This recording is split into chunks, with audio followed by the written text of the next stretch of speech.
क्या आप नया घर बना रहे हैं या अपने घर की प्लम्बिंग करवा रहे हैं? सही पाइप चुनना बहुत जरूरी है।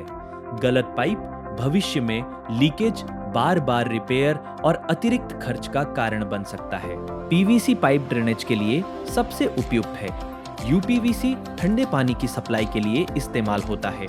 सीपीवीसी गर्म और ठंडे दोनों पानी के लिए बेहतर विकल्प है, जबकि पीपीआर पाइप आधुनिक प्लम्बिंग के लिए सबसे टिकाऊ और प्रीमियम माना जाता है। सही पाइप का चुनाव आपके घर की प्लम्बिंग को मजबूत, सुरक्षित और लंबे समय तक टिकाऊ बनाता है। अगर आपको सही सलाह चाहिए तो आज ही लोकनाथ होम सर्विसेज से संपर्क करें।